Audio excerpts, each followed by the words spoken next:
Ibu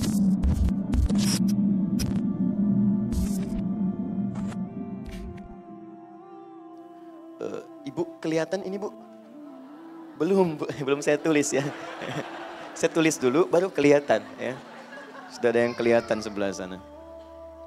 Imannya kuat sekali ya. Belum ditulis sudah kelihatan. Nah ini Makki ya. Ada yang kedua Madaniyah. Sabar ya.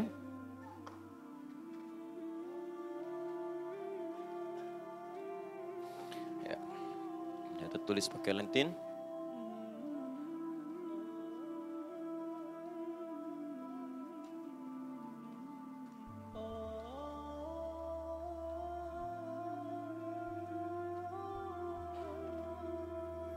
Makkiyah, ada Madaniyah. Ada dua definisi tentang ini. Pertama ada yang menyebutkan Makkiyah itu surah-surah atau ayat yang turun di Mekah. Definisi pertama, Makkiyah dari kata Mekah. Adapun Madaniyah, surah-surah atau ayat-ayat yang turun kemudian di Madinah. Jelas? Dari kata Madinah, dari kata Mekah ditambah ya nisbah, ya yang diikutkan ke nama kotanya. Di Makkah, Makkiyah yang turun itu kemudian di kota Makkah. Madaniyah yang turun itu di kota Madinah. Ini pengertian pertama. Yang kedua, dan ini yang lebih kuat, saya cenderung pada pendapat yang kedua ini. Makkiyah adalah ayat-ayat Al-Quran atau surah tertentu dalam Al-Quran yang diturunkan pada Nabi Muhammad SAW sebelum fase hijrah. Sebelum beliau berhijrah dari Makkah ke Al-Madinah Al-Munawwarah. Jelas? Baik, sedangkan Madaniyah adalah ayat-ayat Al-Quran atau surah-surah tertentu dalam Al-Quran yang diturunkan oleh Allah Subhanahu wa taala setelah Nabi hijrah. Jadi kalau setelah hijrah itu artinya ya walaupun itu turun di Madinah atau di Mekah setelah periode hijrah, maka masuk konteks Madaniyah. Ya, Nabi tinggal di Mekah untuk berdakwah dalam fase dakwah. Dimulai dari usia 40 tahun dengan turunnya surah itu, kemudian Iqra bismi rabbikal ladzi khalaq, kemudian Al-Mudaththir untuk berdakwah terang-terangan. Itu dakwah di Mekah selama 13 tahun. Jelas? Fase 13 tahun ini beliau hijrah ke Madinah. Dalam masa hijrah di Madinah ini, kan beliau juga ke Uhud, ke Tabuk, ke Badar. Fathu Makkah kan sempat ke Mekah lagi untuk haji wada kan? Kemudian balik lagi kemudian ke Madinah. Saat haji wada itu kan ada ayat yang turun juga. Ya ada ayat yang turun, al-yauma akmaltu lakum dinakum wa atmamtu 'alaikum ni'mati. Walaupun turunnya di Mekah, tapi setelah periode hijrah, maka dia masuk prosesnya Madaniyah. Jelas sampai sini? Ayat-ayat yang diturunkan oleh Allah Subhanahu wa taala dalam periode Nabi pasca hijrah. Karena nanti pengertian ini akan berdampak salah satunya kepada hukum. Karena ayat-ayat Mekah itu umumnya terkait dengan ayat-ayat tauhid dan pondasi-pondasi untuk beriman kepada Allah. Sedangkan ayat-ayat Madaniyah atau pasca hijrah itu umumnya ayat-ayat yang terkait dengan hukum-hukum terapan, fikih, ibadah, muamalah. Setelah orang beriman, apa pembuktian imannya? Maka dia menerapkan imannya dalam kehidupan, bermuamalah, interaksi. Maka turun ayat-ayat bagaimana berinteraksi dengan orang-orang lain. Maka orang beriman seringkali muncul kalimat iman di awalnya sebelum kita berinteraksi. Itu ayat-ayat Madinah ciri khasnya. Jadi kalau ayat-ayat Mekah ya ayyuhan nas, ayat-ayat Madinah umumnya ya ayyuhalladzina amanu. Imannya dulu. Karena umumnya ayat yang turun setelah hijrah itu turun secara umum garis besarnya kepada orang-orang yang telah beriman. Kalau kamu sudah beriman mesti beda dengan yang belum beriman. Begini cara berinteraksi kamu. Karena itu Allah sering menyebutkan semua organ tubuh kita setelah beriman itu diawali dengan iman dulu. Untuk membedakan nih cara orang beriman berinteraksi dengan yang belum beriman. Contoh. Saya mulai misalnya dari mata nih, mata. Fungsi mata itu kan normalnya melihat kan? Melihat ya. Tapi setelah kita beriman, itu Allah menyebutkan imannya dulu, baru kepada fungsi matanya. Buka Quran surah ke-24, ini An-Nur yang sedang kita akan kaji. Ayat 30 untuk laki-laki, ayat 31 untuk perempuan. Kata Allah, "Qul lil mu'minina yaghuddu min absarihim." Katakan pada pria-pria yang telah merasa beriman, punya iman. Padahal mudah bagi Allah mengatakan misalnya fungsi mata itu melihat, selesai. Tapi yang paling menarik setelah beriman, imannya dulu disebutkan, baru fungsi matanya. Yaghuddu min absarihim. Kata Allah, matanya itu hanya akan dipakai untuk melihat yang baik-baik. Ghadul basar itu memalingkan dari yang tidak baik. Kalau yang tidak baiknya dibuang, yang sisa kan cuma baik ya kan? Baik, lawannya tidak baik. Memalingkan yang tidak baik, artinya kita hanya melihat yang baik. Ayat 31-nya untuk perempuan. Ya, wa qul lil mu'minati yaghdudna min absarihinna. Dan katakan pula pada perempuan-perempuan yang telah merasa punya iman. Itu indah sekali. Jadi bukan cuma laki-laki, perempuan juga begitu. Semua sama kalau merasa punya iman, yaghdudna min absarihinna. Palingkan dari yang tidak baik. Memalingkan dari yang tidak baik, artinya hanya yang baik saja yang boleh dilihat. Jadi bedanya orang beriman dengan yang belum ada iman dalam jiwanya, itu bedanya imannya akan hadir mendorong pandangan dia untuk melihat yang baik saja. Jadi kalau kita benar-benar beriman kepada Allah, itu pasti iman kita akan menyuruh kita melihat yang baik. Saat kita melihat misalnya, Allah, ada hal yang tidak baik dan tergoda untuk melihatnya, ini menunjukkan ada masalah dalam imannya. Ada persoalan. Entah imannya lemah, atau iman bermasalah, atau imannya memang nggak ada dalam dirinya. Itu poinnya. Makanya coba tunjukkan kepada Allah bahwa kita ini memang beriman. Alhamdulillah. Tunjukkan. Jadi kalau ada tayangan yang tidak baik itu muncul di hadapan kita, itu di antara ujian dari Allah datang kepada kita untuk bisa menguji iman kita itu masih ada apa enggak. Minimal di mata ini, karena mata itu akan dihisab. Jangan sampai mata ini terpisah nanti dalam tubuh kita untuk dihisab oleh Allah Subhanahu wa taala dengan maksiatnya. Kan ada di Quran surah ke-17 ayat 36. Ya, paling kanan agak ke bawah.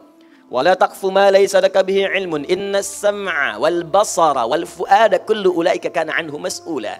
Jangan cepat mengikuti sesuatu, latah mengikuti sesuatu yang tidak ada dasar pengetahuannya. Di orang muslim beriman itu tidak langsung mengikuti kalau ada sesuatu. Ya ikut yuk. Kemana? Ikut aja pokoknya. Nah kalau ada iman jangan cepat diikuti. Khawatir dibawa ke tempat yang berseberangan dengan hukum Allah. Tanya dulu mau kemana. Jelas ya? Tanya dulu. Innas sam'a, sungguh pendengaran itu, wal basara, penglihatan itu, wal fuada, dan akal, pusat penyaringan informasi. Kullu ulaika kana anhu mas'ula. Satu saat akan ditanya oleh Allah, dipertanggungjawabkan. Karena itu untuk membedakan mata orang beriman dengan yang belum beriman itu, maka mata orang beriman itu dipakai untuk melihat yang baik. Kalau bahasa tajamnya, saat Anda gunakan pandangan pada yang tidak baik, seakan-akan Allah menepikan iman dalam mata Anda itu. Kamu ini beriman enggak? Apa bedanya iman kamu dengan yang belum beriman kalau begitu? Saya turunkan ayat-ayat iman untuk menjaga kualitas kebaikanmu. Kamu pakai pada yang tidak baik, lantas apa bedanya kamu dengan mereka yang belum beriman? Tuh, itulah ayat Madaniyah, itulah ayat hijrah. Ya, jadi kalau orang sudah hijrah itu jadi baik. Itu cara memahaminya demikian. Kalau periode Makkah banyak yang belum baik karena menguatkan tauhid. Ya banyak, baru masuk Islam dulu, kuat dulu, bagus dulu, konsistensi dibangun dulu. Makanya ada yang mengatakan beriman, ketika kemudian tiba peristiwa Isra Mi'raj, ada yang goyah imannya, ada yang ragu-ragu dan sebagainya. Tapi ayat Madaniyah beda karena sudah hijrah. Kalau kita tarik ke konteks sekarang, orang hijrah itu komitmen jadi baik. Jadi kalau sudah hijrah kemudian masih mengerjakan yang belum baik, ada yang salah dalam hijrahnya. Cek teman-teman. Tuh turun mata ke lisan, buka ayat lisan. Ya, Quran surah ke-49 misal, ya. Dari ayat yang ke-11, 11 sampai 12. Iman dulu. Kalau tadi dipisah, langsung laki-laki, perempuan, detil. Sekarang disatukan untuk semuanya. Kalau Anda ingin menggabungkan keduanya, maka gunakan huruf alladzina. Alladzina disebutkan 1080 kali dalam Al-Quran. Ya, alladzina ismun mausulun yadullu ala al-'amiyyatil jama'. Ya, isim mausul, konjungsi, huruf yang menunjuk pada objek keseluruhan tanpa kecuali. Nggak ada batas. Laki-laki, perempuan, besar, kecil, tua, muda. Makanya kalau sudah ada alladzina, sudah mencakup laki-laki dan perempuan.